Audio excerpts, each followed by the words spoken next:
J'ai arrêté l'école assez tôt et je faisais un peu n'importe quoi. Je suis SDF depuis que j'ai 21 ans. Alors qu'ils avaient pris un chemin de traverse, Cette attirance pour la violence, je l'ai cultivée en moi, quoi. Vous en venez à un point où vous pouvez véritablement fracasser la tête des gens juste en rigolant. Je rentre dans une relation avec une femme. Tout se passe bien jusqu'au jour où je me permets de lui mettre un coup, d'être violent à son égard. ils ont trouvé la force de rebondir et de changer de vie.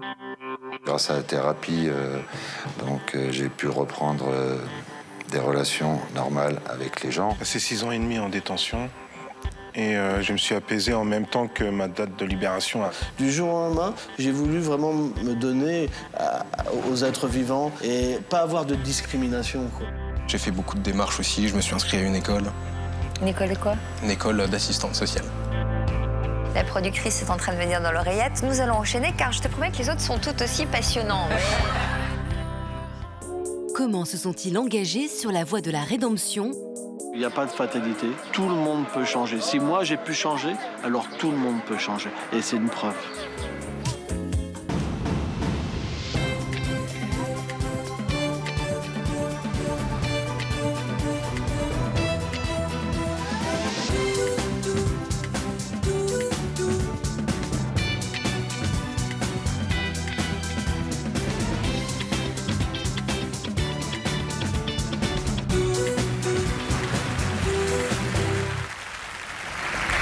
Bonjour à tous, merci de nous être toujours aussi fidèles et merci à nos invités d'être là aujourd'hui pour nous faire partager leur parcours hors du commun.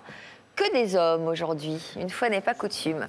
Alors qu'ils avaient volontairement pris un chemin de traverse et qu'ils n'avaient connu que la marginalité ou la violence, nos invités ont su rebondir pour se donner une deuxième chance. Chacun d'entre eux nous dira comment il a vécu ce qui s'apparente à une rédemption. Et puis juste après ces récits saisissants, l'histoire continue accueillera Catherine, Jérôme, Georges et Anne-Marie. Ils vont nous raconter ce qui a changé dans leur vie depuis leur première visite sur notre plateau. Mais d'abord, faisons connaissance avec Jordan. Bonjour. Jordan, vous êtes à la croisée des chemins en ce moment. Dans quelles conditions vivez-vous aujourd'hui? Pour l'instant, je suis SDF. Donc je dors chez des amis, un peu à gauche, à droite. Et voilà. Depuis combien de temps vivez-vous Ça va dans ces faire conditions? 2 ans que c'est comme ça, depuis que j'ai 21 ans. Pour quelle raison? J'ai arrêté l'école assez tôt et je faisais un peu n'importe quoi. Donc c'est un peu la seule voie qui s'est ouverte à moi, on va dire. Alors, vous avez vu notre appel à témoins chez un ami à vous et vous avez décidé d'y répondre. Pour quelles raisons ressentiez-vous le besoin de venir témoigner sur notre plateau? C'est le besoin de pouvoir parler déjà un peu de toutes ces choses et puis aussi pouvoir dire que malgré les apparences, on n'est pas forcément mauvais au fond, même si on a l'air de l'être un petit peu de l'extérieur. À quoi a ressemblé votre enfance? Mon enfance a été assez compliquée. Mon père est mort quand j'étais petit. Avec ma mère, ça s'est pas forcément toujours très bien passé. Vous étiez petit, c'est-à-dire à quel âge? Quand j'ai eu 3 ans. De Voilà, quoi? d'une overdose en fait, trop d'alcool, trop de drogue et trop de médicaments en même temps. Et donc j'ai habité après chez mes grands-parents parce qu'avec ma mère ça se passait pas forcément très bien. Et puis je suis retourné chez ma mère quand j'ai eu 7 ans jusqu'à mes 13 ans où ça s'est pas bien passé du tout. Et après j'étais en famille d'accueil. Donc à 16 ans j'ai commencé un petit peu à sortir et à faire ce que j'avais envie de faire quand j'avais envie de le faire. Donc vous avez opté pour quel genre de vie à l'époque? J'ai opté pour une vie un peu rock'n'roll, on va dire. Beaucoup de concerts, beaucoup d'alcool, beaucoup de drogue, beaucoup d'amis, de sorties assez régulières, tous les soirs. Fortes? Tout ce qu'on peut imaginer dans l'esprit collectif, je l'ai consommé et je sais ce que c'est. Est-ce que ça vous a rendu heureux, cette vie-là? Un certain temps. Un certain temps, oui, parce que je faisais ce que j'avais envie et personne n'était là pour me dire si c'était bien, si c'était pas bien ou s'il fallait faire autre chose. Et puis vous êtes même allé jusqu'en Espagne? Je suis allé jusqu'en Espagne, en Belgique, en Italie aussi, à pied. J'étais manifesté avec avec des indignés et d'autres gens manifester devant le Palais Royal de Bruxelles, à Nice. Aussi, il y a 2-3 ans, contre le sommet du G20, beaucoup de manifestations. Vous indignez contre quoi? Contre la société en général, en fait. Contre le manque d'aide qu'on peut avoir quand on est en difficulté, contre le gouvernement qui ne fait pas forcément... n'aide pas forcément son concitoyen comme il veut le faire croire, et beaucoup de choses comme ça, en fait, qui moi, me déplaisaient. Je remarquais que c'est pas forcément ceux qui en ont besoin, qui ont le plus d'aide ou qui y arrivent le mieux dans la vie. Et je trouvais ça dommage. Alors, il y a un an, vous avez commencé une profonde remise en question. Quel événement a été à l'origine de cette prise de conscience? Il y a un an, ça a été une rupture. Et puis amoureuse? Aussi une rupture amoureuse, oui, qui m'a beaucoup touché, fait aller très très mal. Et la vraie remise en question s'est faite il y a 6-7 mois, quand mon grand-père est mort, en fait. Donc j'ai eu une année assez difficile. Vous étiez En proche de 2012, lui? très proche. J'ai habité très longtemps chez mes grands-parents et c'est la figure paternelle que j'avais dans ma tête, en fait. C'était la seule figure paternelle que j'ai eue vraiment. Et donc j'étais assez proche de lui, ouais. Et ce qui m'a fait aussi mal, c'est que la famille n'a pas daigné forcément me prévenir qu'il était mort, quand est-ce qu'il était mort et où étaient les obsèques. Donc ça m'a un peu déçu sur le moment et ça m'a vraiment fait prendre conscience qu'il y avait peut-être un souci quelque part. Donc vous vous êtes remis en question? Je me suis remis en question, ça faisait déjà quelques temps, et puis oui, je me suis dit qu'après tout, pourquoi attendre forcément que le regard des gens devienne bien sur moi si je ne faisais rien pour qu'il soit forcément bien non plus. Bonne réflexion. Comment vous avez commencé alors à envisager votre avenir? Je me suis imaginé quand j'aurais peut-être 40 ou 50 ans, qu'est-ce que je ferais à ce moment-là, en fait. Si je fais rien aujourd'hui, pourquoi est-ce que ça changerait demain, après-demain, dans 1 an, dans 2 ans ou même dans 10?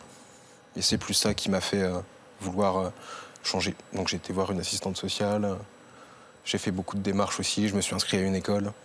Une école de quoi? Une école d'assistante sociale. Une école d'assistante? Vous voulez être assistant social? TISF, technicien d'intervention sociale et familiale. Et donc vous êtes en ce moment même dans cette école?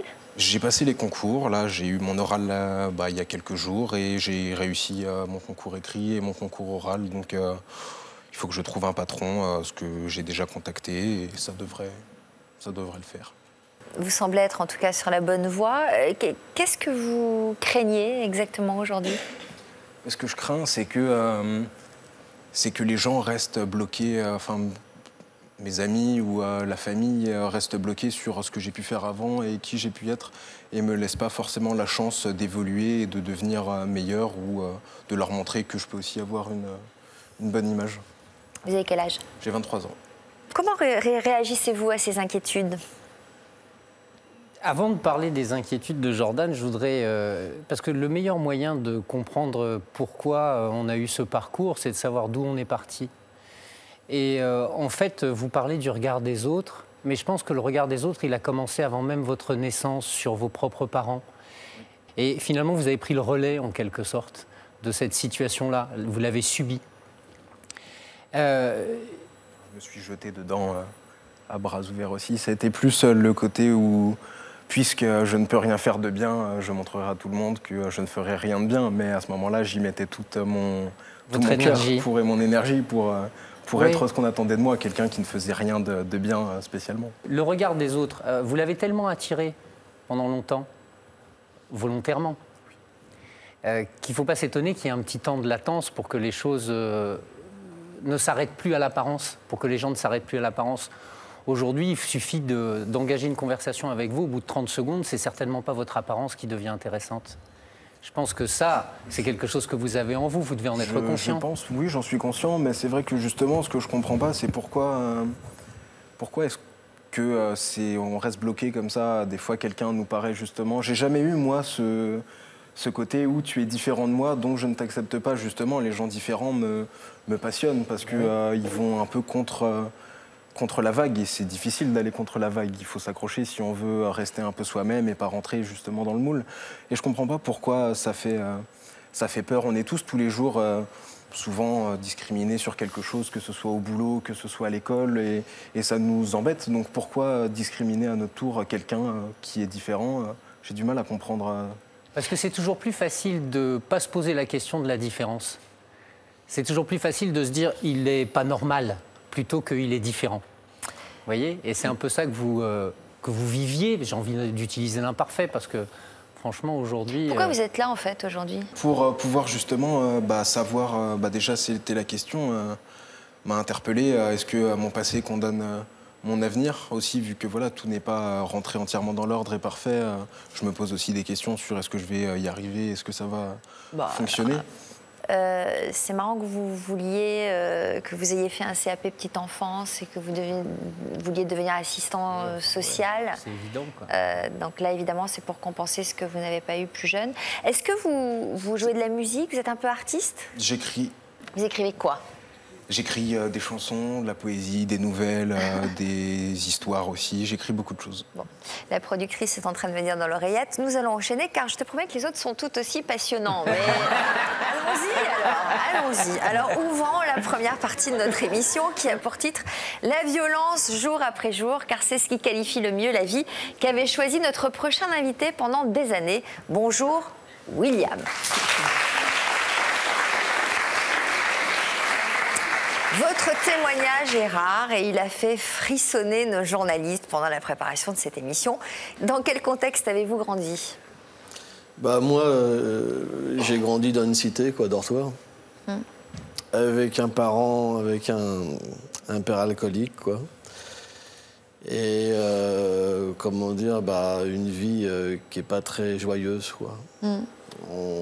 De la drogue très jeune, cigarette 8 ans, drogue 11 ans, alcool, quoi.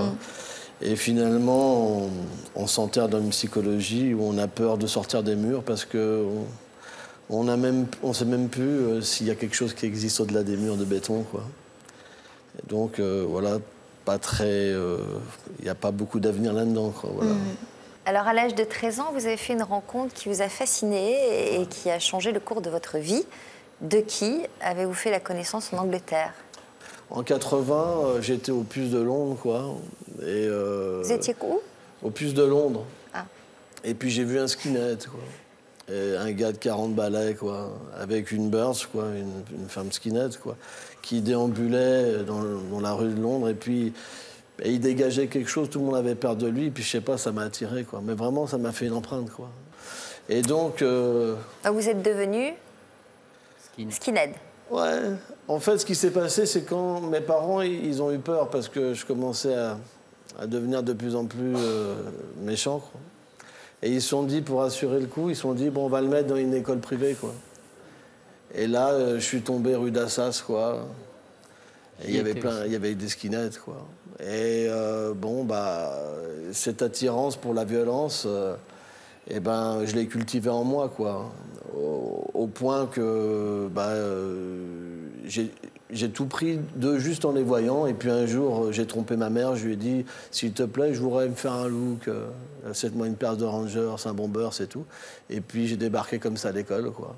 Et puis là, ça a été la rencontre. À cette époque-là, c'était une époque hyper violente, quoi. Mais comme j'étais petit, que j'avais la dégaine du parfait skinhead, j'ai été pris comme une mascotte, quoi. Et puis là, ça a été la boule de neige, quoi.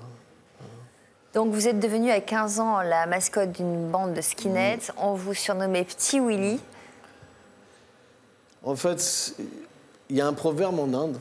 Il dit, l'être, c'est comme un joyau. On prend les défauts ou les qualités. Si vous êtes associé avec un saint, vous devenez un saint. Si vous êtes associé avec des gens bizarres, vous devenez vraiment bizarre, quoi. Et je peux dire qu'à l'intérieur de moi, ça a été vraiment une destruction. Ça veut dire qu'à la base, je n'étais pas forcément quelqu'un de complètement haineux, mais dans un gang comme ça, en fait, chacun s'entraîne à aller plus loin. Et vous en venez à un point où vous pouvez véritablement fracasser la tête des gens juste en rigolant, juste pour le plaisir, quoi. On a vu ça encore récemment dans l'actualité, malheureusement. Des fois, j'avais des choses de bonnes qui remontaient en moi. Mais et alors, comment vous faisiez pour les enfouir? Je me battais, quoi. Ça veut dire, par exemple, quand ça revenait trop et que je pouvais plus assurer ce look, ce personnage, quoi, je me faisais tatouer des tatouages haineux, quoi, par exemple. Je durcissais le look, quoi. Elle en pensait quoi, votre mère, de tout ça? En fait, ma mère, c'était quelqu'un qui m'a donné beaucoup d'amour, hein.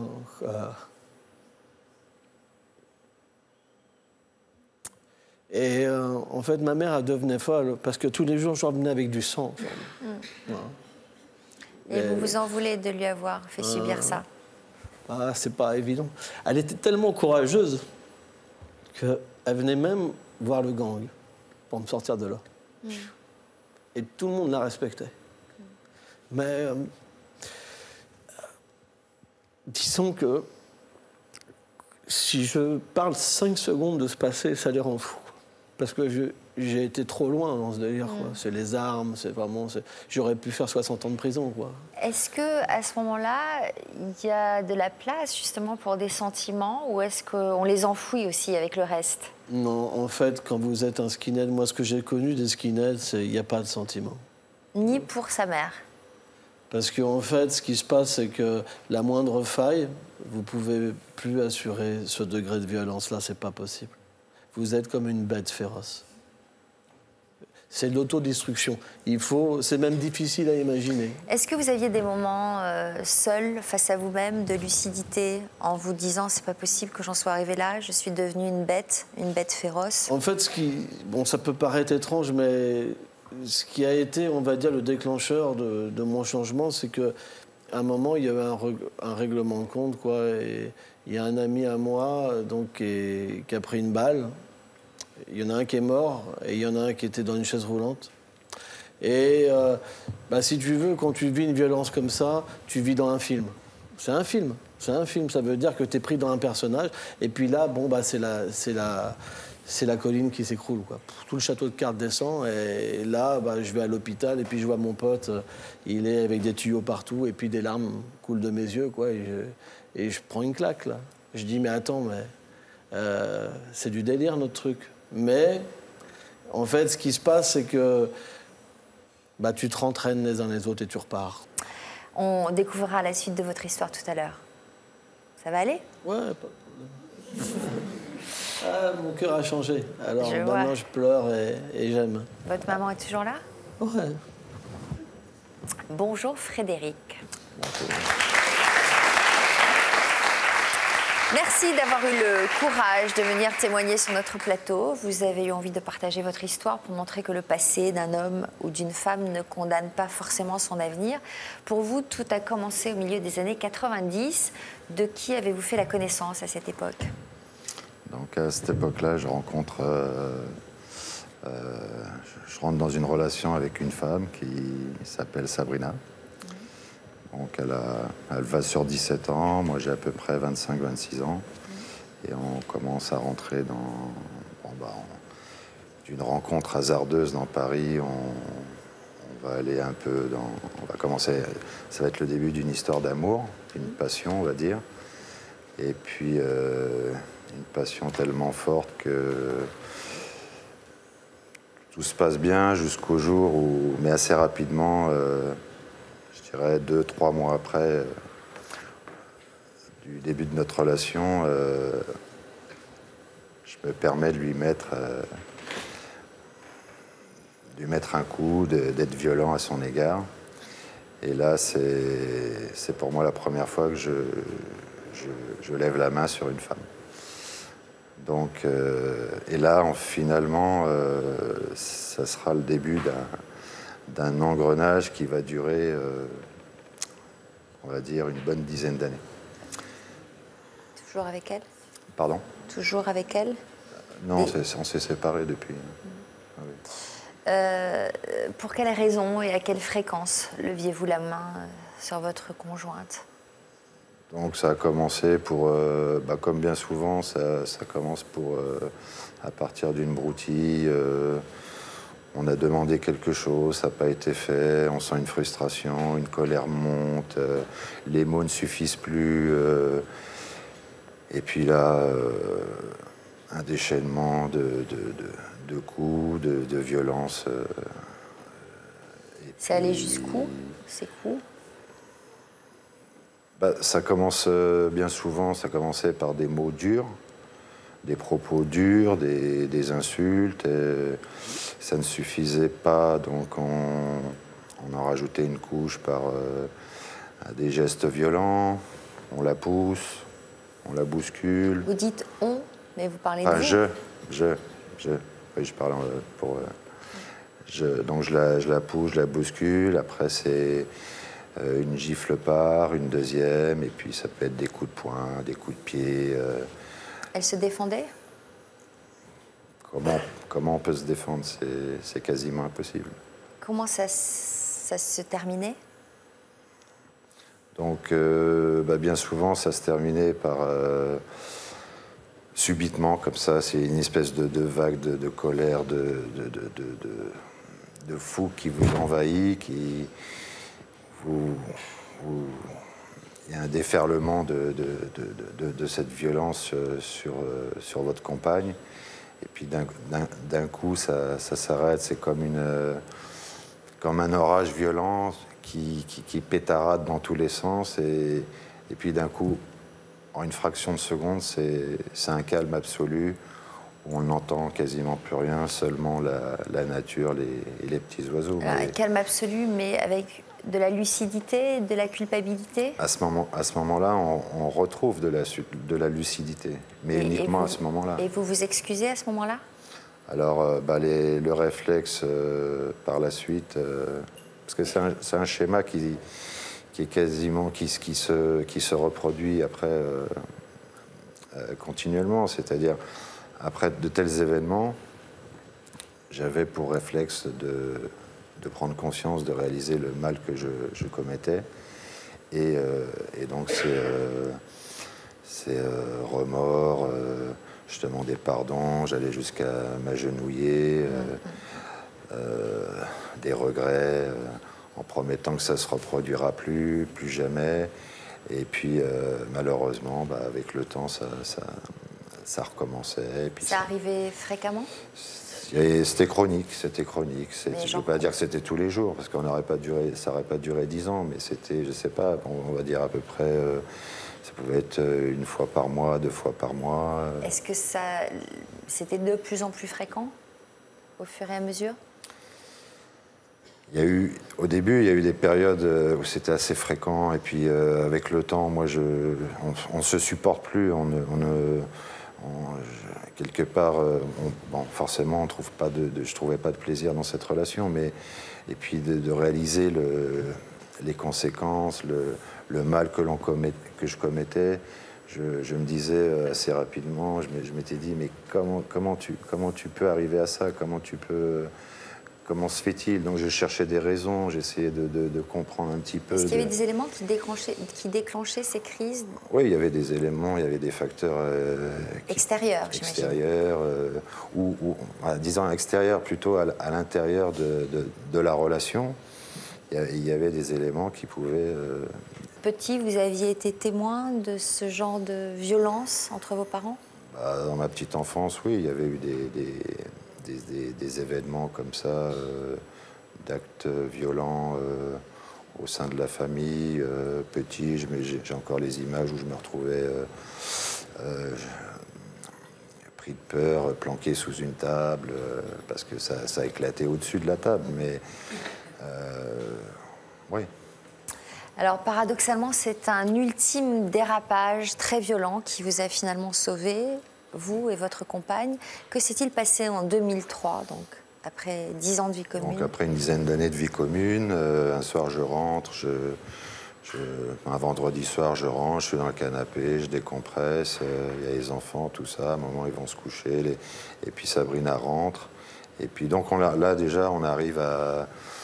Quelque part, on n'en peut plus... on n'en peut plus de cette relation. Et puis, bon, elle rentre, elle me fait du rentre-dedans parce qu'elle avait écouté un texto sur mon portable, et une messagerie de la voix d'une femme. Donc, ça a été du rentre-dedans. Moi, estomaqué, je me lève, je ne sais plus trop comment réagir. Je sais même plus... J'ai même plus les mots qui me viennent. Et là, je lui dis comme ça, stop, arrête, ça suffit. Et puis... il y a un couteau sur la table de la salle à manger, je saisis le couteau et là je la blesse à l'avant-bras au niveau du coude. Donc, et là, en fait, ce soir-là, ça va être tout va changer. Pourquoi tout va changer? Parce que donc, Il y a les policiers qui arrivent, il y a le SAMU qui arrive aussi. Elle est aux urgences, elle reviendra quelques heures plus tard. Curieusement, paradoxalement, elle me protège. Elle ne dit pas que c'est moi, elle ne dit pas que je suis l'auteur de ce coup, de cette blessure. Elle me protège, elle simule, elle dit que c'est une agression extérieure. Elle revient quelques heures plus tard à la maison, donc il est assez tard. Et le lendemain matin, la nuit passe, on se lève. Et puis là, on est à bout de tout ça, on n'en peut plus. Et puis, je me lève, on se lève, et puis, au lieu d'être calme, apaisé, pas du tout, je lui refais du rentre-dedans en l'agressant verbalement. Et là, finalement, Sabrina décide me dit comme ça, clairement, droit dans les yeux, elle me dit, Frédéric, puisque c'est ainsi, cette fois-ci, je ne te protège plus, je vais aller te dénoncer, je vais aller te dénoncer réellement à la police. Vous nous raconterez tout à l'heure comment s'est ouvert ce nouveau chapitre, mais d'abord, écoutez bien ces quelques messages de la rédaction. À tout de suite. We're going to begin to act. Let's get on with the job. Toute une histoire revient pour une 8e saison. Fini les vacances, un nouveau décor se met en place et l'équipe de Toute une histoire est en ébullition. Pour cette rentrée, Toute une histoire vous promet des thèmes inédits avec des invités au parcours toujours plus étonnant. Pour l'instant, je suis SDF, donc je dors chez des amis, un peu à gauche, à droite. Ce que je voulais être sûre, c'est sauver ma peau. C'était mon combat. Des surprises. C'est quelqu'un qui marque votre vie. Pour moi. Qu'est-ce qui se passe là? Il y a un problème? Non, ça me fait rien. Il bouge? Oui, il bouge. Ne riez pas trop, hein. Surtout ne bougez pas trop, ne riez pas trop. Et toujours du rire. Tu me donnes la main? Non, tout en bas. Une fois qu'on aura pris le petit déjeuner, un petit tour dans la salle de bain. Ah, moi j'aime bien, moi je te vois toute nue, c'est bien ça. La productrice est en train de me dire dans l'oreillette. Nous allons enchaîner car je te promets que les autres sont tout aussi passionnants. Mais allons-y alors, allons-y. Vous retrouverez aussi nos experts pour toujours plus de conseils. Le fait de vous rassembler, ça fait un tiers de votre histoire. Ça va vous guérir de votre traumatisme. Le meilleur moyen de comprendre pourquoi on a eu ce parcours, c'est de savoir d'où on est parti. Et vous retrouverez aussi l'histoire continue. C'est une maladie, mais on en guérit. Voilà, je suis la preuve vivante qu'on en guérit. On a réservé pour aller à la maison de Mickey. Tout au long de l'année, découvrez toutes ces nouveautés et bien d'autres encore. Non, faut couper là, je pense. Comme nos invités, vous pouvez nous raconter votre histoire. Vous avez découvert l'amour sur le tard et vécu votre première fois à plus de 40 ans. Vous désespériez de trouver l'amour, mais vous avez finalement rencontré votre premier petit ami à la quarantaine. Vous comptiez consacrer votre vie à Dieu, mais en rencontrant l'amour sur le tard, vous avez renoncé à votre vœu de chasteté. Vous attendiez le mariage pour vivre votre première fois et finalement, c'est à plus de 40 ans que vous avez perdu votre virginité. Pour nous raconter votre histoire, contactez notre équipe au 0820 16 30 15 ou connectez-vous sur le site de France 2, rubrique Toute une histoire. Tout à l'heure, dans l'histoire continue, nous reprendrons des nouvelles de 4 invités. Jérôme et Catherine luttaient main dans la main contre la dépression. J'ai juste cru que c'était un baby blues en fait. Et puis après, quand mon mari a repris le travail, j'ai senti l'angoisse monter petit à petit jusqu'à avoir envie de ne plus m'occuper de mon enfant. Quant à Georges et Anne-Marie, ils venaient de tout perdre dans une avalanche. J'ai compris quand je suis arrivé sur le site, il s'était passé quelque chose d'extrêmement grave. J'ai craqué. Vous avez perdu des souvenirs? Tout.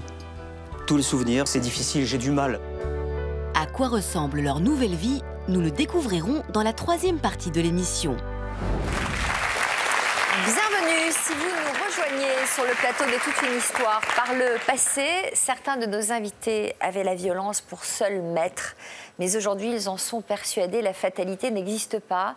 Il est toujours possible d'aller de l'avant. Pour cela, il suffit de faire le bon choix. On en parle maintenant avec Karim. Bonjour Karim. Bonjour.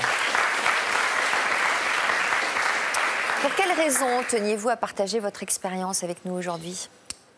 Pour deux raisons, finalement. Une, pour dire que l'action d'un jour ne détermine personne pour toujours.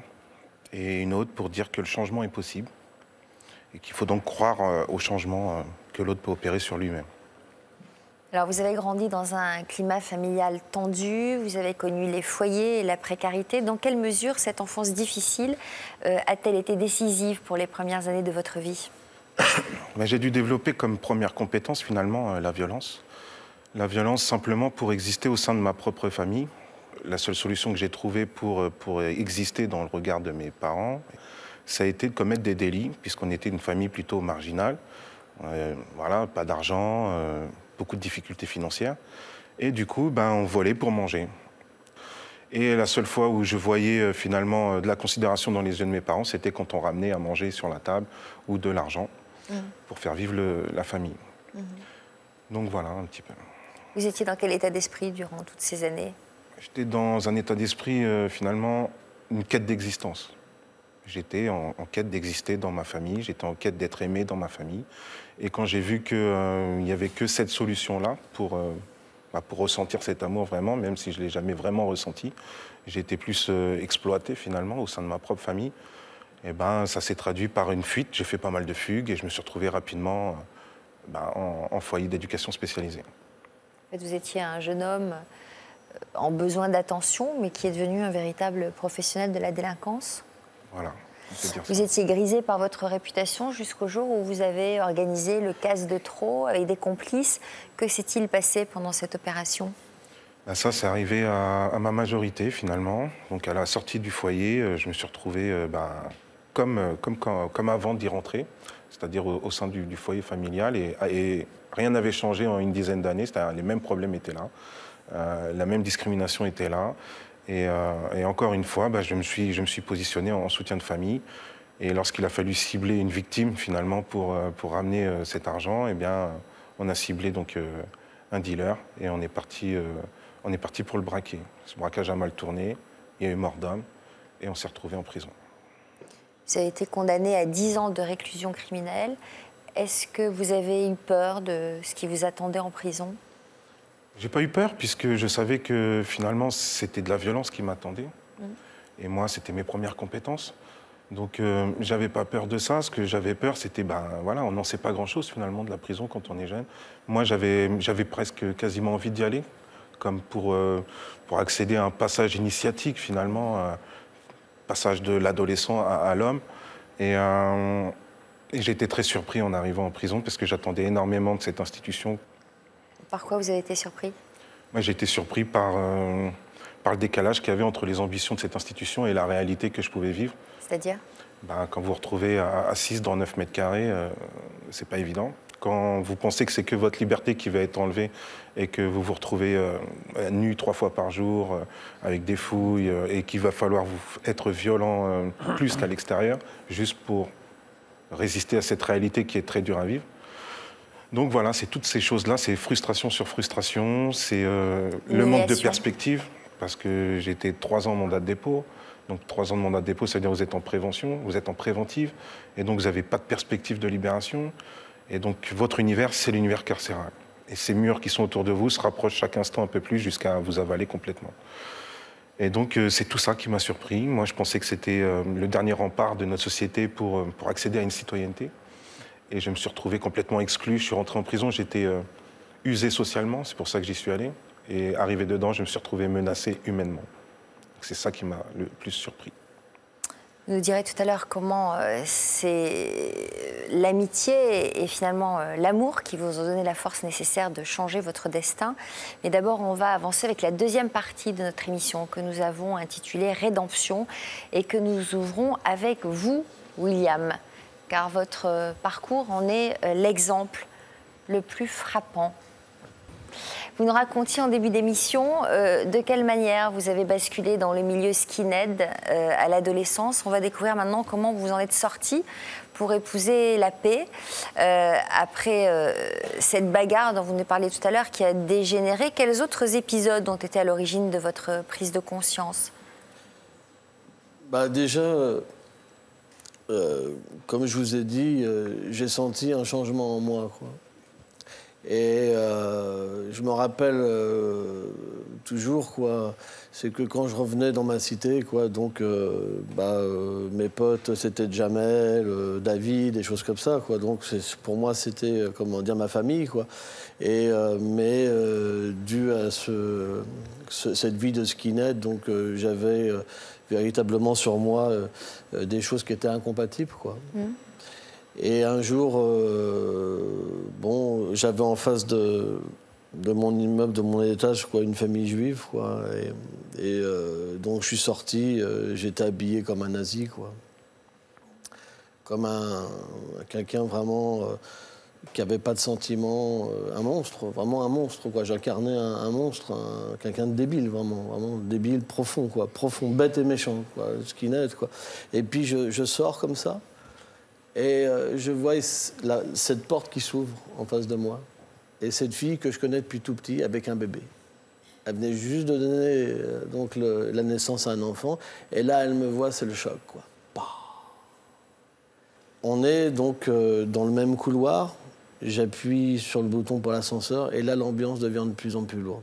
Et elle tremblait, quoi. Et moi, j'étais derrière. Et je dis, mais j'arrivais pas à assumer. J'arrivais pas à assumer. Et bon, je suis parti avec ce choc. Et juste après, alors j'avais l'habitude vraiment de défier tout le monde dans la rue. C'était mon délire, quoi. Je prenais 4 places et puis voilà, c'était la haine, quoi. Et puis, il y a un maghrébin qui vient. Il me dit, je peux m'asseoir à côté de toi. Et puis moi, j'étais dans mon rôle, mais j'étais déstabilisé, complètement déstabilisé. Et il m'adresse à moi avec de l'amour. Et je dis, oui, je me pousse, quoi. Et puis il me dit, mais pourquoi tu t'habilles comme ça? Pourquoi tu portes ces choses comme ça? Et moi, je ne sais pas quoi répondre. Je suis complètement détruit. Je me lève comme ça et je pars comme ça, quoi. Et toutes ces choses-là ont fait qu'à un moment, si tu veux, tous ces gens me sont venus en aide, quoi. Et à un moment, j'étais dans ce look et les gens avaient peur de moi. J'avais envie d'amour. J'avais envie d'amour. Mais comment vous avez progressivement opéré votre transformation? Parce qu'il fallait changer physiquement quand même. En fait, ce qui s'est passé, voilà, il y a eu vraiment aussi un déclic. Une fois, j'étais avec un gars de la bande et il y avait 20 gars. On a embrouillé 20 gars. 20 gars sur une place comme ça. Et le plus grand, il voulait se confronter à moi, quoi. Et j'ai pas pu le frapper. J'ai pas pu le frapper. J'arrivais plus à frapper. C'était comme une danse, parce que lui non plus, il n'arrivait pas, et moi, j'arrivais pas. Et donc, je suis revenu au point de départ, et il y avait cette personne avec qui j'étais, une personne pleine de haine, il me dit, c'est bon, c'est fini, Willy, avec lui. Je lui fais oui, mais en fait, c'était pas vrai. J'avais pas réussi. Et si tu veux, voilà, quoi. Je me mentais à moi-même, je mentais aux autres. Ça veut dire que je faisais plus partie de ça. Et j'étais esclave de la réputation. Parce que j'étais esclave, parce qu'il y en a qui me ciraient les chaussures. Voilà. Quand tu es un skin comme ça, réputé, tu as plein de gens autour de toi. Tu as les femmes, tu as l'alcool, tu as tout, quoi. Et donc, si tu veux, j'étais pris dans un piège, je ne savais plus où j'étais. J'étais complètement perdu, si tu veux. Et la chance que j'ai eue, c'est que une des personnes de la bande, elle a aussi voulu changer. Et ça m'a permis d'avoir un échappatoire. Et là, à partir de là, lui aussi, il a voulu complètement... Il a rejeté cette... Tout seul, vous n'auriez pas pu. C'est pas évident. Disons qu'il faut que tu comprennes une chose, c'est que...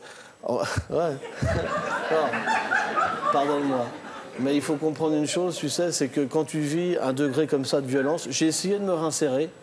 Et moi, je portais, voilà, comme lui, un costard. Tout allait bien. Je jouais au gars du 16e, et puis quand on me parlait mal, et ben boum. Voilà. Et 5 minutes après, je redevenais un skin et je rejetais la société. J'avais plus ma place dans la société. J'avais plus ma place. Et puis il y a eu l'appel de Dieu aussi. Ah. Bon. Alors c'était quand l'appel de Dieu pour la première fois? En fait, ce qui se passe, et c'est important, c'est que comme j'ai dit, j'étais un lâche. Je voulais que... comme si j'avais jamais rien fait, quoi. Mais en fait, ça marchait pas parce que tous ces skinheads, tout ça, les gars venaient me retrouver comme une idole, quoi. Je voyais des gens tendre le bras devant moi, taper des gens devant moi, et c'était l'horreur, quoi. C'était l'horreur. J'arrivais pas à m'en sortir à cause de ça. Et à un moment, je me suis dit, oula, il y a quelque chose au-dessus. Je pourrais pas échapper à ça. J'ai dit, en fait, il faut que je rachète. Il faut que je me rachète, il faut que je fasse quelque chose, quoi. On peut pas juste fermer les yeux sur un passé aussi horrible. C'est pas possible, quoi. Et si tu veux, avec le passé que j'ai, moi, on peut braquer des banques, tout ça, c'est une chose. Mais moi, l'idéologie que j'ai acceptée, tout ça, et d'ailleurs, je demande pardon à tous ceux que j'ai frappés et que j'ai eu de la haine, quoi. Mais c'est difficile de pardonner un gars comme moi. C'est difficile parce que tu représentes quelque chose et les gens n'oublient jamais ton passé. Et donc, en fait, dans cette spiritualité, dans cette quête de la spiritualité, eh ben, j'ai rencontré Dieu. Et à quel moment ça s'est passé comment la rencontre? Quand j'étais en Guyane. Et la Guyane, c'est un endroit merveilleux où il y a l'Amazonie, il y a la nature. Et la nature, c'est quelque chose de merveilleux. Ça permet, pour un être comme moi, ça m'a permis de communier de nouveau. Ça veut dire qu'avant, je voyais que des ennemis partout. C'était dingue comme truc, à part 5 potes, quoi.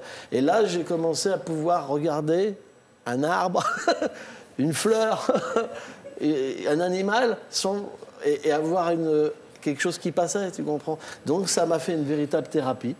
Et si tu veux, de cette thérapie et de cette vie intérieure, eh ben, j'ai voulu savoir si Dieu était une réalité. Donc un jour, j'ai prié profondément et j'ai ressenti dans mon cœur véritablement un changement, quoi. Et mon cœur a complètement changé dans le sens que du jour au lendemain, j'ai voulu vraiment me donner aux êtres vivants, aimer les êtres, quoi. Et pas avoir de discrimination, quoi.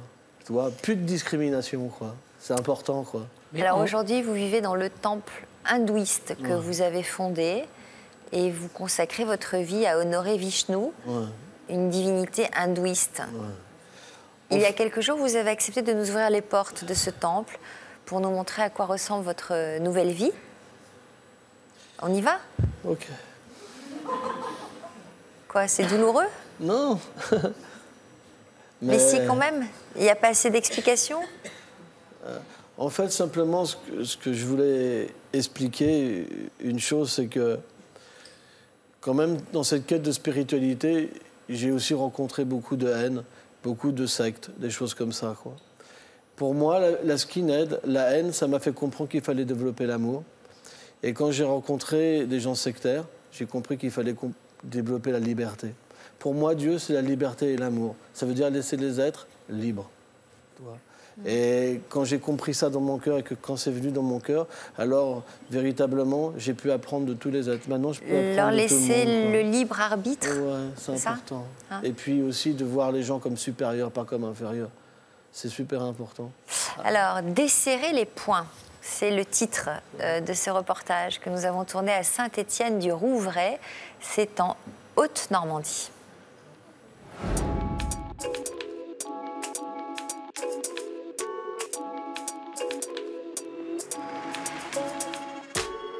Après 6 ans passés dans le mouvement skinhead, William a opéré un virage à 180 degrés. Il est aujourd'hui moine hindouiste.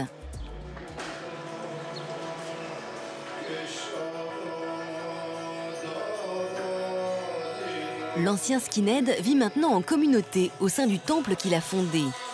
La religion a donné un nouveau sens à sa vie.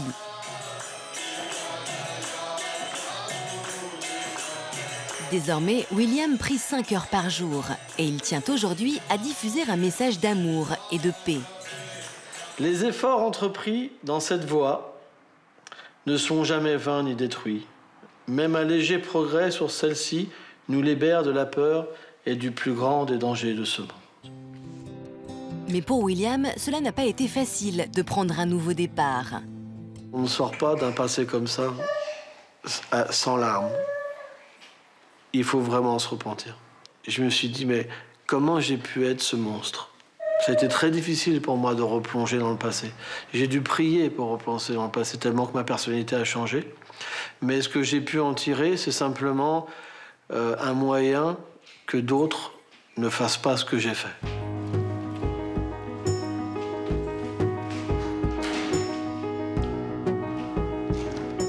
Comme tous les midis, William déjeune avec sa congrégation.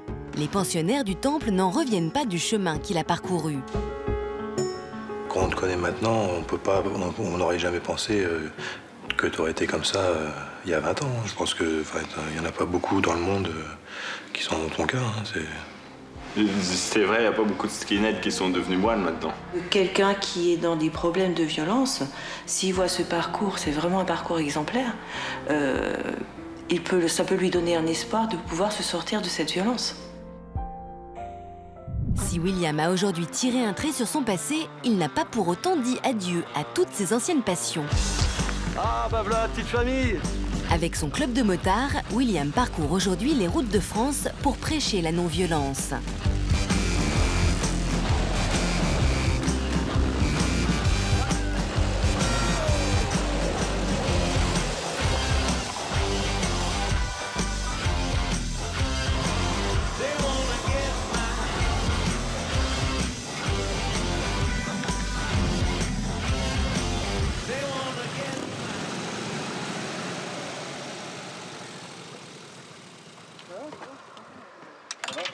Moi, je suis un vrai caméléon. En fait, si tu viens avec un look rock, les jeunes, ils vont te respecter. Avec les gens qui ont besoin d'un religieux, je suis religieux. Avec les gens qui ont besoin d'un rocker, je suis un rocker. Mais mon cœur, il reste le même. C'est juste extérieurement la coque qui change. C'est vrai que cette spiritualité mélangée au côté rock'n'roll, c'est bon, quoi. Parce que voilà, on vit quelque chose d'extraordinaire, quoi. On fait du rock, on fait de la moto et on aime ça, quoi.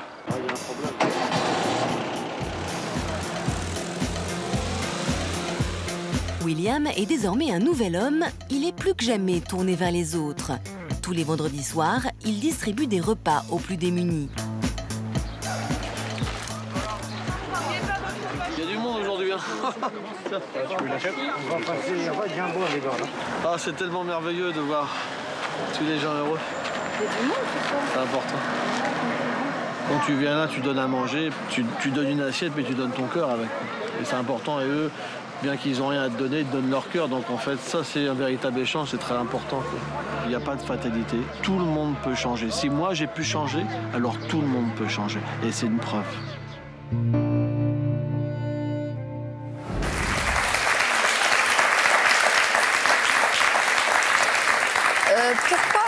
Pourquoi l'hindouisme? Pourquoi pas la religion catholique? Pourquoi pas...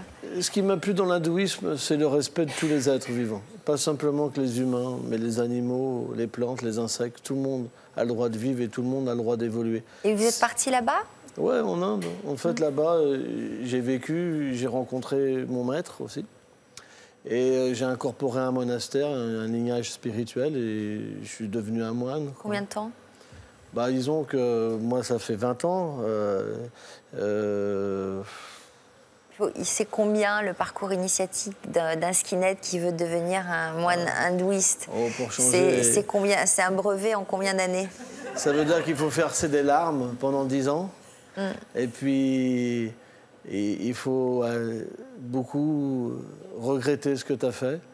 Et à un moment, véritablement, quand ton cœur il a véritablement changé, alors tu peux véritablement aimer tous les êtres, quoi. Et ça, pour moi, la religion, c'est l'amour avant tout. Moi, c'est pas l'habit et le nom. Moi, je rencontre des frères, par exemple, qui sont dans l'islam, etc. C'est pas un problème. Une réaction peut-être de Jordan sur ce parcours? Oui, moi je trouve ça vraiment exceptionnel. Ouais. La mouvance punk est assez liée à la mouvance skinhead, donc je connais énormément. J'ai pas de mal à imaginer quel genre de personne ça a pu être et ce qu'il a pu faire avant. Et de voir justement retourner ça pour l'hindouisme, que je connais aussi avec le bouddhisme un peu, c'est vraiment fulgurant comme virage. C'est vraiment 360 degrés. Alors, on va continuer avec l'histoire de Frédéric. On en était resté donc au lendemain de cette dispute violente où vous aviez blessé votre compagne avec un couteau. Elle ne vous a pas dénoncé. Le lendemain matin, vous repartez dans un discours violent. Ouais. Et qu'est-ce qui se passe à ce moment-là? Donc on repart à la charge, dans une agression verbale, limite physique. Et là, cette fois-ci... Et pourquoi vous êtes reparti le matin en vous réveillant comme ça? Parce qu'on n'en peut plus, on est à bout, on est au paroxysme du supportable, de se supporter soi-même et de supporter ce type de relation. Et donc là, cette fois-ci, elle réagit? Donc là, cette fois-ci, elle décide de partir me dénoncer au commissariat du quartier. Et donc là, dans les quelques minutes qui vont suivre,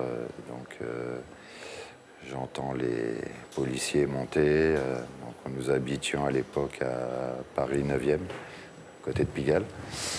Et puis bon, bah là c'est l'arrestation, garde à vue, puis jusqu'au lendemain. Là on est le samedi matin jusqu'au lendemain, garde à vue, et puis comparution immédiate le dimanche dans la matinée au Palais Royal.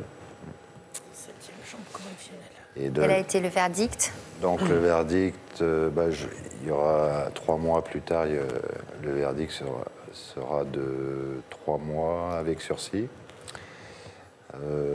Et entre-temps, donc, pour mieux resituer les choses, c'est que bon, pendant toutes ces années, je me posais mille et une questions. Pourquoi je suis ainsi? Pourquoi je réagis ainsi? Qu'est-ce qui ne va pas? Qu'est-ce qu'il faut faire? Donc je m'étais mis à faire beaucoup de sport. Je rencontrais des gens pour verbaliser, essayer de comprendre. Je m'étais mis un peu à la lecture, un peu plus. J'essayais à droite, à gauche, tant bien que mal, de faire ma propre compréhension de ce qui était en moi, de ce qui me faisait réagir ainsi. Alors c'est sûr, bon, ça m'apportait un petit peu, c'était un peu positif, c'était un peu mieux. Qu'est-ce que vous avez compris? Non, si vous voulez, c'est surtout ça canalisait cette énergie ou cette attitude, mais ça recommençait malgré tout. Donc beaucoup de sport, beaucoup de lecture, beaucoup de discussions, ainsi de suite. Et puis finalement, au fil du temps, je me disais, Frédéric, tu as vraiment un problème en toi. Parce que par nature, je suis posé, je suis quelqu'un de calme, comme les messieurs, toute l'assemblée ici. Et puis, dans cette relation-là, eh ben, ça pétait. Toujours avec cette femme? Avec Sabrina. Alors, et puis, bon, bah, en même temps, j'ai commencé à rechercher dans mon passé, qu'est-ce qui avait pu se passer pour que je sois ainsi. Puis il y a un événement qui a définitivement oui. permis de tourner la page. Qu'est-ce qui s'est passé? Donc, suite à cette dénonciation, comparution immédiate, et puis bah, dans les jours qui ont suivi, j'entreprends une thérapie de groupe. C'est un peu comme Alcoolique Anonyme, mais là, ça concerne la violence conjugale. Donc j'arrive, je suis le premier, le groupe se constitue, et puis peut-être quelques semaines après, il va y avoir un deuxième homme violent qui vient. Donc là, le groupe se forme, et puis donc avant son arrivée, je vais faire un gros travail, je vais commencer un gros travail en thérapeutique en individuel. Puis donc, avec le temps, le groupe va grandir. Et donc là, il va y avoir un réel travail sur soi, sur son histoire. Alors, qu'est-ce que vous avez compris? Que, en fait, vous aviez hérité de ça dans votre enfance? Pas seulement, c'est que, bon, bah, au lieu de... Déjà, j'avais remarqué que, bah, déjà petit, j'avais énormément de mal à parler, à verbaliser. Entre autres, j'avais pas pu faire mon service national parce que mon comportement, j'avais un comportement à risque en vie en société. C'est pas pour autant que j'étais véhiculeux, que j'allais chercher la bagarre à droite, à gauche, pas du tout. Parce que votre violence, elle ne s'est exprimée qu'auprès de cette compagne? Non, elle s'était exprimée bah là, dans le groupe, dans le couple, à cette époque-là, avec Sabrina, ça a été la révélation. Mais auparavant, justement, en thérapie, ça m'a permis de voir qu'à un certain âge petit, déjà à la maternelle, j'avais pu avoir de manière épisodique des réactions violentes, alors que j'aurais pas dû, le simple fait de parler aurait suffi. Et puis, ça s'est ponctuellement répété jusqu'à 18, 20 ans, 22 ans, et puis jusqu'à la rencontre de Sabrina. Alors, vous en êtes où aujourd'hui? Donc, toute cette histoire, ça fait 10 ans. Bah, entre-temps, bah, nos filles ont grandi, elles ont 15 et 16 ans. Et puis, depuis Depuis, tout s'est amélioré parce que grâce à la thérapie, j'ai pu reprendre des relations normales avec les gens, entre autres avec la femme, avec les enfants, la famille. Avec la femme ou avec votre femme? Ah, j'ai pas de femme. Il n'y a plus Sabrina? Non, parce que Sabrina, Dieu merci, elle a rebondi, elle s'est reconstruite, elle s'est remariée, elle a eu un petit garçon, et puis donc elle avance. Qui plus est, bon, on est arrivé quand même à ce fameux soir où j'avais failli la tuer. Alors, en préparant cette émission, vous avez dit à notre équipe que vous souhaitiez adresser un message justement à Sabrina, votre ex-compagne. Que c'est grâce à Sabrina qu'on en est là aujourd'hui. Elle a eu ce courage, cette audace et ce courage, parce qu'il en faut vraiment, c'est d'avoir subi tant de violence et un jour de décider de dénoncer son mari, son chéri, et puis d'aller le dénoncer aux autorités policières, et quitte à malgré les conséquences, pour que ça s'arrête définitivement, mais aussi pour que ça s'arrête définitivement et repartir sur des nouvelles bases, ça, en ce qui me concerne, ce sera grâce à cette thérapie. Vous avez écrit un livre tous les deux? Oui.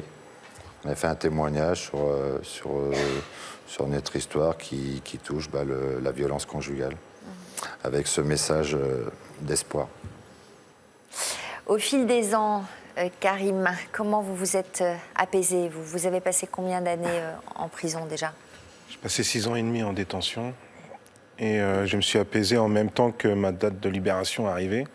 Est-ce que vous avez lu en détention? Est-ce que vous avez travaillé? J'ai passé tous mes diplômes en détention, mon bac et un certain nombre de diplômes techniques dans le bâtiment. En fait, je participais à l'ensemble des activités proposées par l'établissement de manière à accéder à un maximum de liberté, même si c'est toujours entre des murs, c'est toujours mieux que dans sa cellule.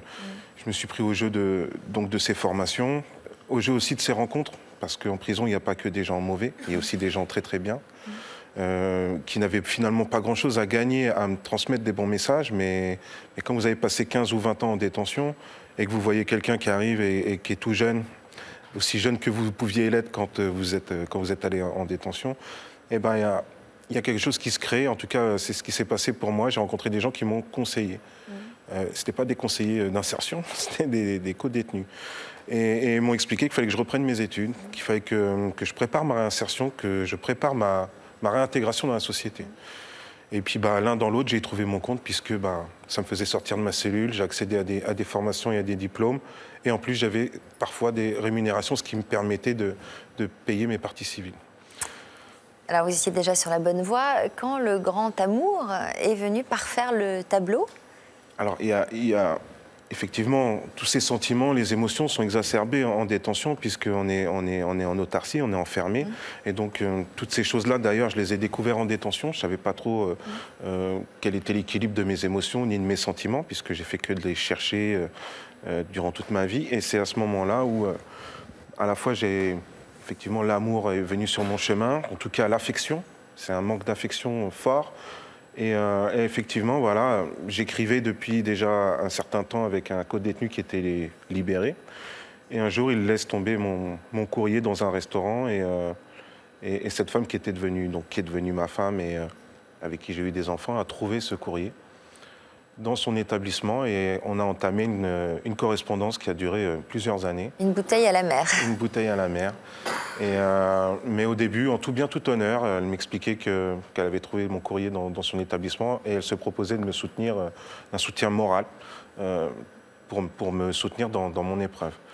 Donc ça a été quelque chose de très réparateur, ça m'a aidé à évoluer dans ce milieu-là, mais pas que. Donc les rencontres, l'activité et la rédemption, l'aspect spirituel. Moi, j'avais le sentiment, depuis le plus jeune âge, d'avoir été abandonné par ma famille. Un sentiment aussi d'abandon de notre République. Et j'ai dû chercher quelque chose d'un peu plus haut, d'un peu plus fort. Et j'ai trouvé la rédemption. Et donc, j'ai trouvé le spirituel et Dieu, notamment. Et, en prison?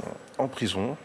Par la rencontre avec un aumônier catholique, pour le coup, même si aujourd'hui je suis de confession musulmane. En tout cas, il a éveillé en moi cette dimension spirituelle dont j'avais énormément besoin, qui est incontournable finalement, je trouve, au vu de la photo de notre parc pénitentiaire et de la réalité qu'on peut y vivre. incontournable dans le cheminement de réinsertion d'un individu en détention. Voilà. Qui vous attendait quand vous êtes sorti de prison devant la porte? Qui m'attendait? Un ancien détenu qui avait été libéré avant moi.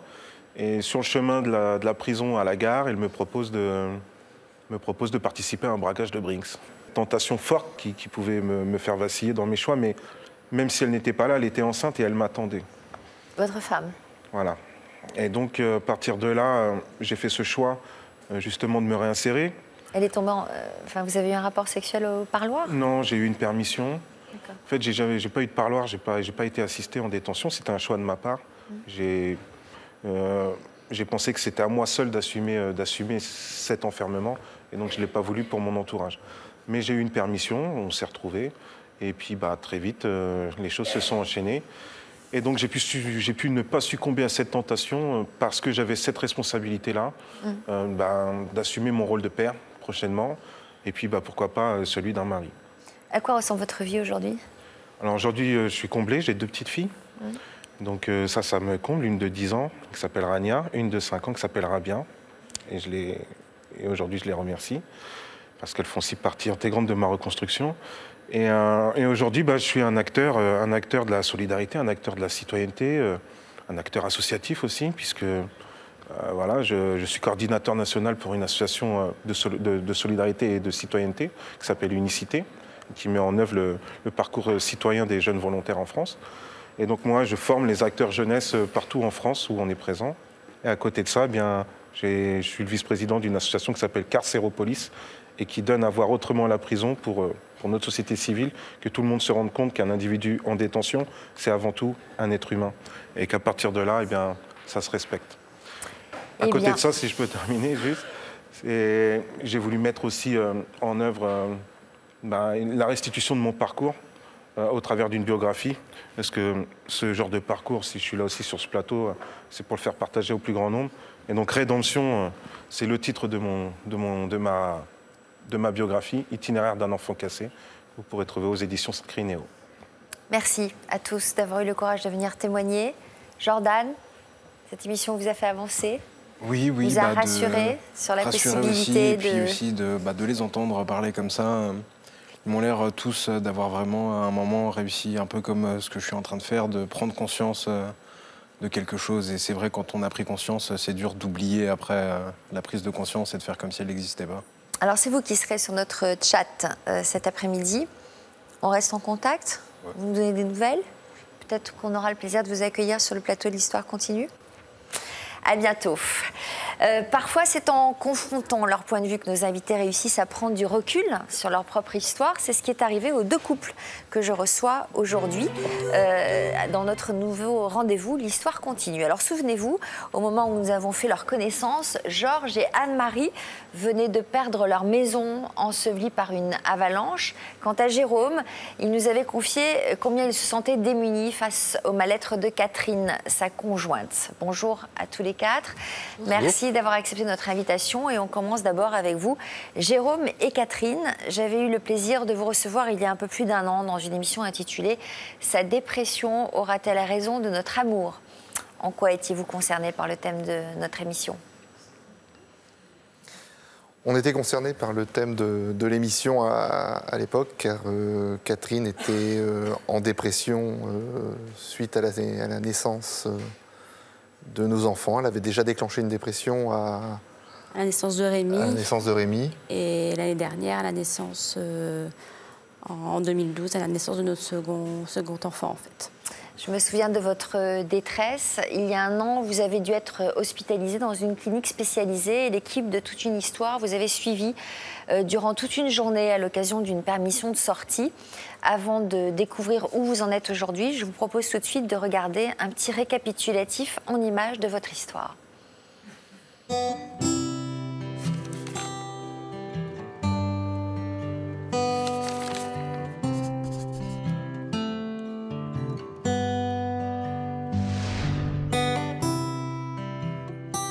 Je ne me suis pas faite à cette nouvelle vie, à ce nouveau statut de maman, en fait. En juin 2012, Catherine, maman de 2 enfants, était venue sur notre plateau pour évoquer la maladie dont elle souffrait, la dépression. Il y a 4 ans, suite à la naissance de votre enfant, votre personnalité a complètement changé. J'ai juste cru que c'était un baby blues, en fait. Et puis, après, quand mon mari a repris le travail, j'ai senti l'angoisse monter petit à petit jusqu'à avoir envie de ne plus m'occuper de mon enfant. Catherine avait réussi à surmonter cette première dépression. Mais à la naissance de son deuxième enfant, elle avait rechuté et avait décidé de se faire hospitaliser. Nous l'avions suivie lors d'une journée de permission de sortie. Ça va? Tu vas bien? Actuellement, je sens que je pourrais encore perdre pied. Je me sens pas encore apte à la gérer toute seule toute une journée. C'est drôle, hein, pour une maman quand même de se dire qu'on peut pas gérer son bébé, quoi, mais bon. À cette époque, Jérôme, son mari, était sur tous les fronts à la maison.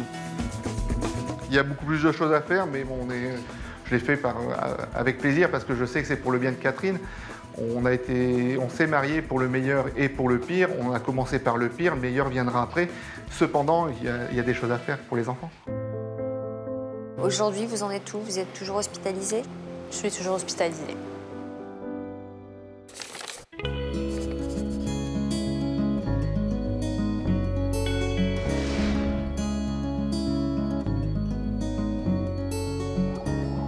Plus d'1 an s'est écoulé depuis le passage de Catherine dans l'émission. Bien que suivie encore régulièrement par un psychiatre, elle est sur la voie de la guérison. L'émission Tout est une histoire, ça a été une expérience très positive puisque j'étais plus une bête curieuse qui avait dû être hospitalisée, laisser son bébé d'1 mois et demi à la maison. Donc ça a été vraiment très important dans ce sens-là, ça a changé le regard des gens à mon égard.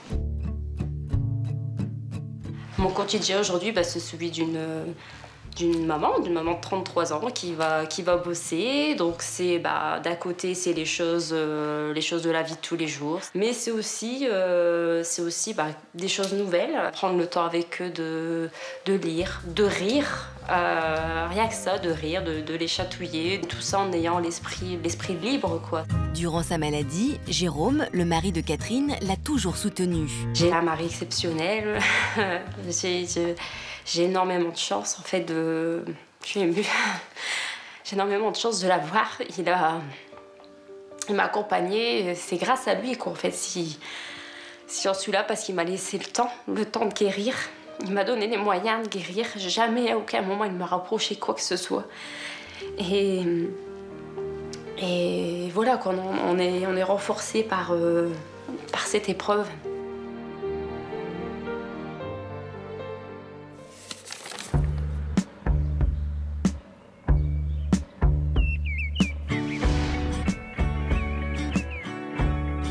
Pour Ludivine, la marraine de sa fille, Solène, mais surtout pour Jérôme, son mari, voir Catherine souriante et de nouveau pleine de vie est la preuve qu'elle a surmonté la maladie. J'ai toujours soutenu Catherine à l'époque comme aujourd'hui pour sa guérison. Parce que j'ai vite réalisé que c'était une maladie. C'est pas une tare, c'est pas quelque chose qu'elle fait exprès, c'est vraiment une maladie. Et quand on est malade, il n'y a qu'une chose, c'est se soigner. Donc quand c'est bien de se soigner, si on n'est pas soutenu, on ne peut pas guérir correctement. À l'époque, je pense qu'elle voulait s'en sortir. Elle savait, je pense, qu'elle était malade et qu'il y avait un souci. Et en plus de ça, elle voulait réussir à passer le cap et à aller au-dessus de tout ça. Aujourd'hui, Ludivine et Jérôme ont un souhait, que Catherine puisse rattraper le temps perdu. Je vois Catherine évoluer sur la voie de la guérison, donc ça peut qu'aller bien. Les enfants n'ont plus du tout ce ressentiment ou cette notion de maman malade, donc voilà, ça peut qu'aller bien. Je pense qu'elle va beaucoup mieux par rapport à ce qu'elle n'a été et je pense qu'elle sait vraiment maintenant se gérer elle-même, elle sait comment réagir et où aller pour pouvoir reprendre le dessus. Aujourd'hui, on peut dire que le plus dur est derrière nous et on est sur l'autoroute qui va vers le mieux, quoi.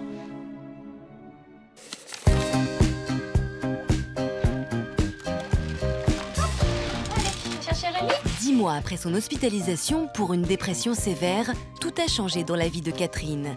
C'est une maman à nouveau comme les autres. C'est bien passé ce matin à l'école?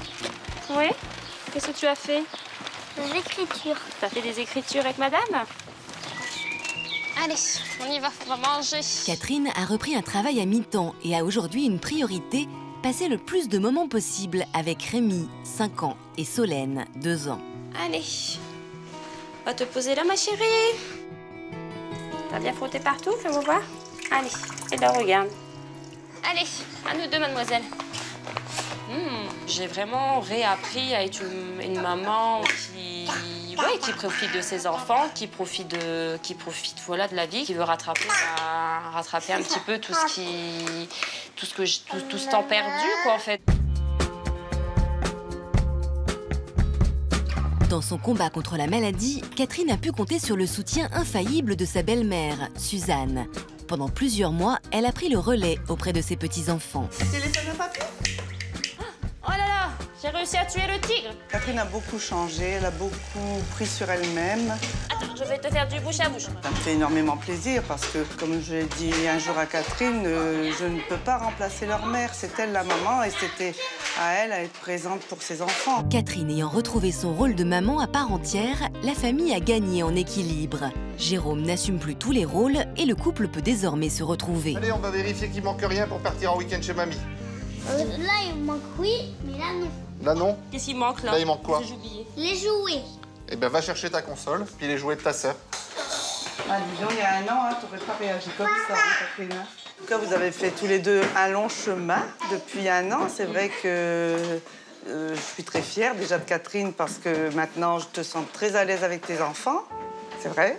Jérôme, bah, je l'ai déjà dit, j'étais fière de ton comportement vis-à-vis de ta femme, de tes enfants. Normal. Oui, mais c'est normal, c'est pas évident. Ça n'a pas été évident pour personne. Mais tu as largement assumé ta part de papa et de mari. Et nous, on est contents aussi de vous avoir. Parce que tout ça n'aurait pas été possible non plus sans vous. Ce soir, les enfants partent pour 2 jours chez leurs grands-parents, car Jérôme a décidé de faire une surprise à Catherine. Je vous appelle qu'on est arrivé demain. D'accord, pas de problème. Le couple fête aujourd'hui ses 6 ans de mariage. Une date que Jérôme a voulu marquer comme un nouveau départ. Pour l'occasion, il a réservé à sa femme un week-end en amoureux. Alors, tu sais où on va? Je pense que c'est sur la côte. La mer. T'as fait ton maillot de bain? Oui, j'ai pris mon maillot de bain. Bon, en tout cas, ça va nous faire du bien. Allez, on monte. Allez.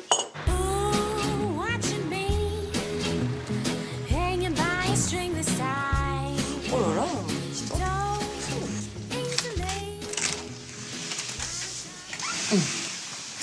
Oh, surprise. Ah, c'est super mignon. Et la vue, ça te va? Ouais, vue sur le golfe. Calme et paisible. Ouais, un vrai week-end en amoureux, hein? Tranquille. C'était ça, hein? C'était le but, hein? Pour la première fois depuis la guérison de Catherine, le couple se retrouve en tête-à-tête sans les enfants, laissant derrière eux toute la souffrance de ces dernières années. Santé, mon amour. Santé. À nous? À nous. À toi? À toi, parce que merci pour tout ce que tu as fait, en fait. Parce que bah, sans toi, je ne serais pas arrivée non plus. Parce que tu as été super, j'ai pu me soigner grâce à toi. Je suis très fier de toi, ton évolution, ton parcours. On a bien avancé, tu as bien avancé. Et puis, bah, je pense que ça, c'est bien derrière nous maintenant. On va pouvoir réfléchir à l'avenir.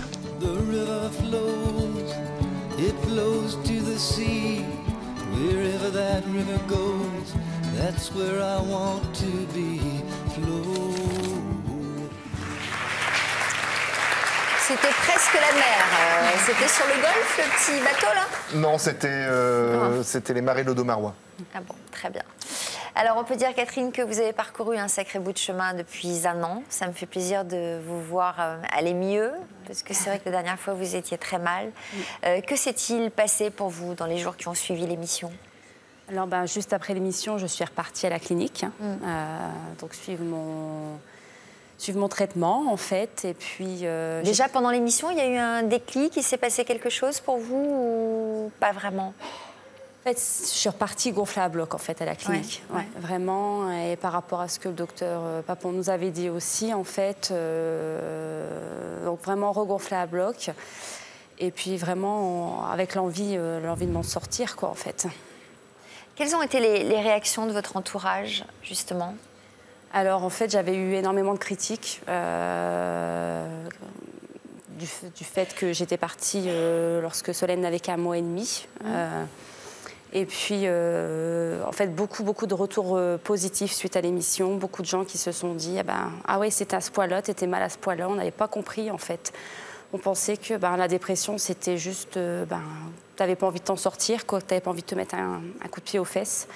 Donc, j'ai eu beaucoup d'échanges avec les gens et l'émission m'a vraiment permis de renouer vraiment le contact avec énormément de personnes et d'être comprise. Voilà, être comprise et de faire comprendre aussi que c'était vraiment une maladie. Pour moi, c'est important aussi que les gens réalisent que c'était une maladie. Catherine était malade. Oui, c'est c'était pas qu'une question de volonté. Non, quoi. donc voilà, c'est ça. C'est pas une question de volonté, c'est pas une question de faut se secouer. C'est une maladie, comme l'avait dit le docteur Papon, quand on a une appendicite, on ouvre, on opère, c'est fini. Que là, non, on ne voit pas cette maladie, il faut juste la comprendre. En quoi est-elle différente, votre femme, aujourd'hui? Elle est épanouie, elle est resplendissante. Elle a fait un chemin extraordinaire par rapport à ce qu'elle faisait au départ. Elle est beaucoup plus attentive avec les enfants qu'elle a pu l'être et beaucoup plus moins stressée, voilà, plus présente. Ça n'a plus rien à voir, en fait. Non, vous avez mis en application les conseils que vous a donnés le docteur Papon? En fait, il m'avait dit de reprendre une activité sportive, ce que j'ai fait. Quelle activité? Je me suis mis à faire dans une salle de sport, en fait, faire du body attack, où là, où là vraiment on se décharge à 200%. Et à côté de ça, j'ai quand même aussi continué le suivi thérapeutique. D'ailleurs, je remercie mon thérapeute parce que sans lui, je ne serais pas là non plus aujourd'hui. Et puis aussi, effectivement, le traitement médical. Voilà. Vous vous sentez encore très fragile aujourd'hui? Non, plus du tout. Plus du tout. Plus du tout. Vous venez de fêter vos 6 ans de mariage, tous les deux. Oui. Quels souvenirs en gardez-vous? Un très bon moment passé tous les deux. Et surtout, je suis partie de l'esprit libre, en sachant les enfants bien chez leurs grands-parents et sans me demander qu'est-ce qui pouvait bien se passer. J'ai pu profiter de mon week-end. L'esprit libre et tranquille. Voilà, on est parti serein, en fait. Et aussi bien Catherine que moi. Parce que Catherine aurait pu être perturbée et me perturber, en fait. Pourquoi avez-vous tenu à nous donner de vos nouvelles aujourd'hui? Pour dire que... je vais reprendre une phrase que le docteur Papon avait dit sur le plateau l'année dernière. C'est oui, c'est une maladie, mais on en guérit. Voilà, je suis la preuve vivante qu'on en guérit. J'ai d'ailleurs malheureusement perdu ma maman il y a très peu de temps. Et face à cette épreuve très douloureuse, je suis là face à vous aujourd'hui. J'arrive à continuer ma vie. Et voilà, c'est la preuve qu'aujourd'hui, je suis mieux. Écoutez, on est très fiers en tout cas d'avoir pu contribuer à vous aider sur ce chemin-là. Merci d'être venu nous dire ça. Ça nous réjouit pour vous et on vous souhaite d'être très heureux. Georges et Anne-Marie, on va maintenant nous replonger dans votre histoire. Le 16 décembre 2008, votre maison a été dévastée par une avalanche et à peine 1 mois et demi plus tard, vous nous aviez livré un témoignage particulièrement bouleversant. L'émission s'intitulait « Comment rebondir quand on a tout perdu ?» Et 4 ans et demi plus tard, c'est à cette même question que je vous propose de répondre juste après notre reportage. Regardez. Certes, il n'y a pas eu de perte humaine, mais à une demi-heure près, nous, on était dessous. Il y a 3 ans et demi, la vie que s'était construite Georges et Anne-Marie, sa femme, s'écroulait brutalement. J'ai été averti par téléphone que ma maison avait été emportée par une avalanche. J'ai compris quand je suis arrivé sur le site, il s'était passé quelque chose d'extrêmement grave. J'ai craqué. Qu'est-ce qui se passe quand on perd sa maison? On peut se dire, bon, il n'y a pas eu mort d'homme. Alors, vous avez perdu des souvenirs? Tout. Tous les souvenirs. C'est frais pour moi. Donc, c'est difficile, j'ai du mal. En seulement quelques secondes, le couple avait perdu dans l'avalanche 21 ans de vie et de souvenirs. Devant les ruines de sa maison, Georges était encore sous le coup de l'émotion. Je me rappelle que c'était apocalyptique. Tout est en vrac, tout est démoli, tout est haché. J'entendais mon chien. Je suis monté comme un fou pour essayer de la sortir de là. Mais malheureusement, j'ai pas pu. Elle est morte en allant chez le vétérinaire. Voilà. Depuis l'avalanche, le couple vivait dans un logement de secours. Une situation que ne supportait plus Anne-Marie. Combien de temps on va rester comme ça Eh bien, le temps que l'expert arrive, qu'il décrète l'arrêté de catastrophe naturelle, ça va prendre un certain temps. Hein. C'est dur, hein? Ben oui, c'est dur. C'est dur parce qu'on a tout perdu, même si on a eu le soutien des gens, même si tout a été fait pour... On se le refera, chez nous. Hein? Mais on le fera ensemble. Je vais me battre avec mon épouse et de construire quelque chose ailleurs où il fait bon vivre.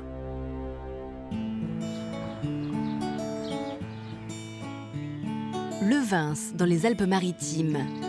6 mois seulement après leur passage dans l'émission, Georges et Anne-Marie ont retrouvé un nouveau chez eux, à 75 km de leur ancienne maison. C'est vraiment du plaisir de vivre ici. On s'éclate parce qu'on est en train de tuner notre maison et de refaire les travaux et de se régaler, voilà. En fait, en reconstruisant ma maison, je me reconstruis moi, personnellement, mais aussi je reconstruis quelque chose avec mon épouse et ça, c'est essentiel. On a touché au but parce qu'on a presque fini nos travaux et donc tout va pour le mieux dans le meilleur des mondes. Alors? Ouh là là là là! Ah, mais t'as bien avancé là déjà. Oh, j'ai avancé, ouais. Ouais, c'est bien, c'est très bien. Ouais. Ah, t'as vu, c'est sympa là quand même, regarde un peu. T'as une jolie vue, hein? Ouais. T'as vu ta maison? Elle est sympa quand même, non? Hein? Ça commence. Bon. Hein? Ça commence. Tu as laissé de la sueur? Que du bonheur. Si le couple tente aujourd'hui de se reconstruire, le souvenir de leur ancienne maison reste toujours douloureux pour Georges. Je crois que j'ai tourné la page de notre maison, cet endroit où j'ai perdu tellement de choses. Moi, j'ai encore des souvenirs trop vifs, trop qui font mal. Allez, oh, tu vas pas... Allez, sois gentil, allez. Allez, pense qu'il faut qu'on aille de l'avant. On peut pas s'arrêter là. C'est tout du bonus, hein? On regarde ensemble au même endroit? Oui, mais le fait qu'on soit un couple, c'est aussi un moteur. Et un moteur à notre... Un moteur? C'est toi mon moteur. Toi, tu es mon moteur. Alors, ça va.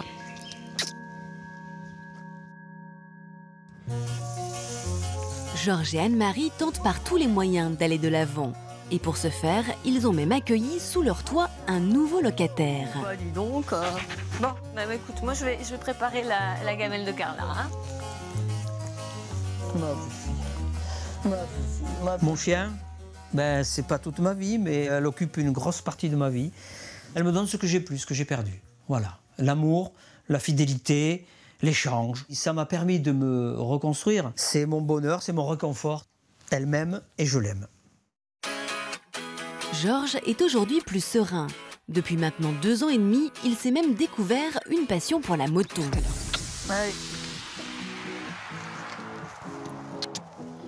Allez, sois prudent. Hein. Tout à l'heure pour le thé.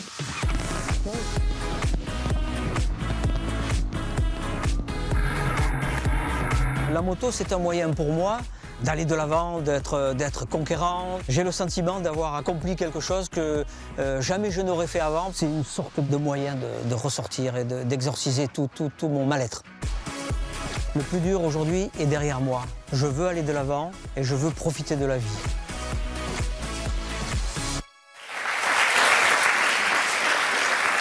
Georges et Anne-Marie, on vous sent encore très émus, hein, revoir ces images-là sur l'avalanche, sur les débris de votre maison. Ça a été très dur pour vous encore, là, aujourd'hui, Georges.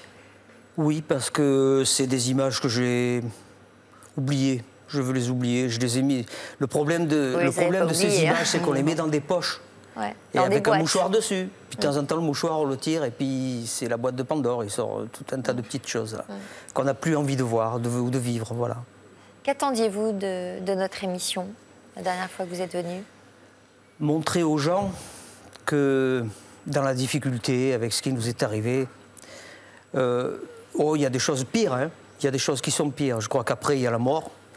Mais quand même, on a vécu quelque chose de très dur. On veut montrer aux gens qu'on peut s'en sortir, un petit peu comme nos voisins, on va dire, notre voisine, qui a très bien décrit ça. On peut s'en sortir, il faut attendre un peu des autres, mais beaucoup de soi. Et surtout de nous, parce que c'est nous qui y sommes arrivés. C'est important d'être un couple hein, pour faire face à tout ça, c'est ce que vous disiez tout à l'heure. C'est très important, parce que sinon, on n'y arrive pas. Tout seul, c'est très difficile. Quel souvenir gardez-vous de votre passage à toute une histoire? Le souvenir d'un accueil formidable, beaucoup d'empathie, beaucoup de sympathie, beaucoup de gentillesse, beaucoup d'attention à notre égard. On nous a écrit, on a envoyé... Georges aime faire de la musique, on lui a envoyé des instruments de musique parce que bon, on avait tout perdu. On a eu beaucoup de courriers, beaucoup de gens qui ont repris contact avec nous, qui nous ont montré qu'ils étaient solidaires avec ce qu'on vivait. Et puis ça a fait bouger aussi énormément la sphère politique, disons au sens large du terme, parce que grâce à notre venue, je crois qu'on a pu obtenir assez rapidement le décret de catastrophe naturelle, ce dont nous avions besoin pour pouvoir avancer plus rapidement. Pour tout débloquer, pour tout débloquer au niveau des assurances, etc. Voilà. Ça nous a vraiment aidés. En quoi cette épreuve a-t-elle influencé l'homme que vous êtes devenu aujourd'hui? D'abord, je crois que j'avais envie de me battre, j'ai toujours eu envie de me battre, mais là plus que jamais, je dirais, parce que je me suis senti responsable d'un malheur qu'on ne méritait pas. Je ne sais pas pourquoi ça s'est produit, pourquoi c'est tombé sur nous, ça c'est ce qu'on ressent tout de suite après. Et ce qu'on attendait, c'était...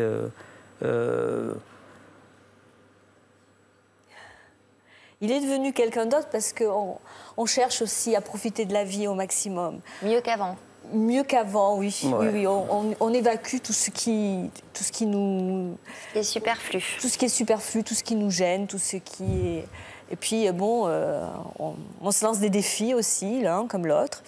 Et puis, bon, Georges, il en a un beau, là, le défi de la moto. Alors, vous souhaitiez profiter de notre émission pour nous faire passer un message. Qu'est-ce que vous avez envie de dire aujourd'hui? Tenez bon. Tenez bon. Quand on a des problèmes, il faut tenir bon, il faut se battre. Et il faut toujours aller de l'avant. Il ne faut jamais... baisser les bras. Ne baissez pas les bras. Et vous ne vous en sortirez que grâce à votre courage et à votre opiniâtreté. Voilà. Un petit coucou à Jean-Luc Delarue, peut-être aussi?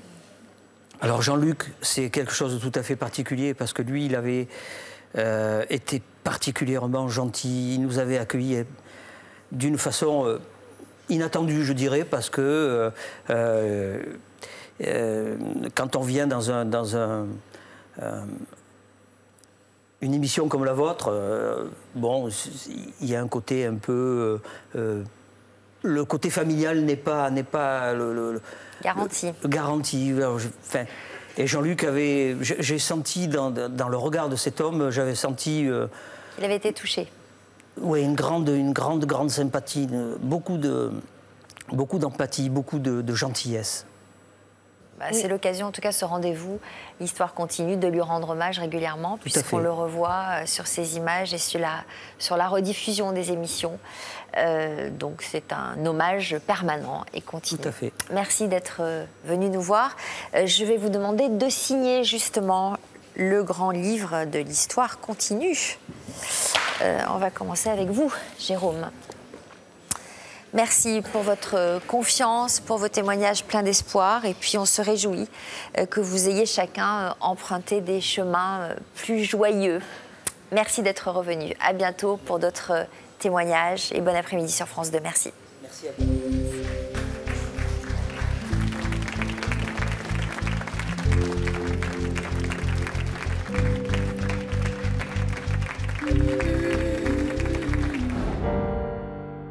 J'avais pas de temps à perdre pour moi et le choix était déjà été pris dans ma tête. Elles vivaient avec une épée de Damoclès au-dessus de leur tête. Quelles femmes de votre famille ont été touchées par le cancer du sein? Alors mon arrière-grand-mère, ma grand-mère, ma maman. On m'a dit, c'est génétique, vous êtes porteuse de la mutation, donc faudra enlever les seins et les ovaires.